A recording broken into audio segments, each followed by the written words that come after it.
જય સ્વામિનારાયણ. હવે આપણે પ્રાપ્તિનું ચિંતન કરીશું.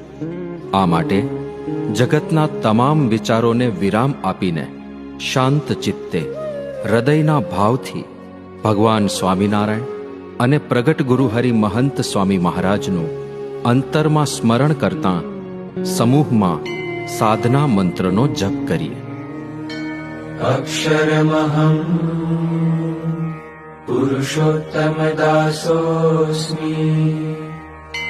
અક્ષરમહં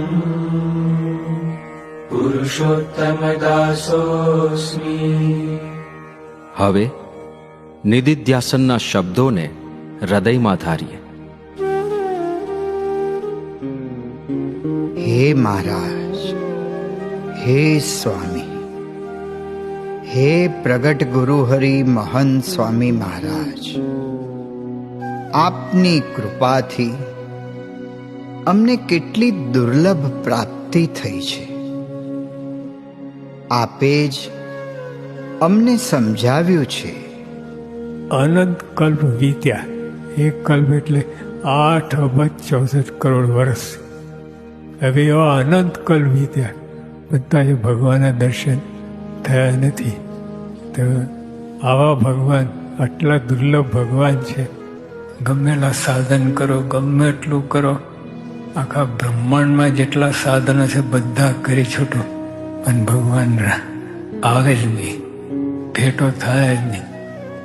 પણ મળ્યા છે, મહારાજ મળ્યા છે અને આયા છે અને આપણા જેવા થયા છે. આપણા જેવા થઈને આપણે સુખ આપે.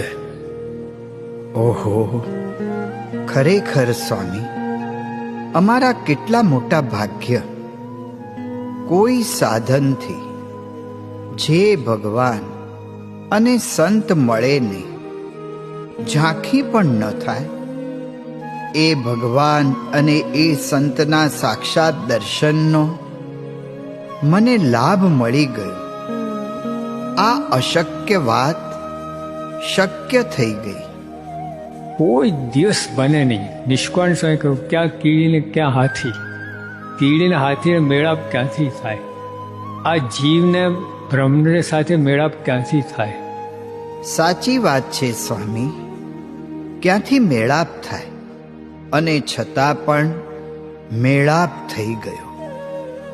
પરબ્રહ્મ પુરુષોત્તમ નારાયણ સર્વોપરી ભગવાન એવા શ્રીજી મહારાજ અને તેમના અખંડ ધારક એવા અક્ષર બ્રહ્મ સત્પુરુષની પ્રત્યક્ષ પ્રાપ્તિ, તેમના સાક્ષાત દર્શન, આપની આ અકારણ કરુણા વર્ષાથી અમે કાયમ કૃતાર્થ થયા છીએ, ધન્ય થયા છીએ.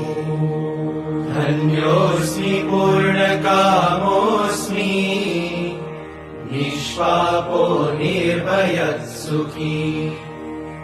અક્ષર ગુરુ યોગેન સ્વામિનારાયણાશ્રયા.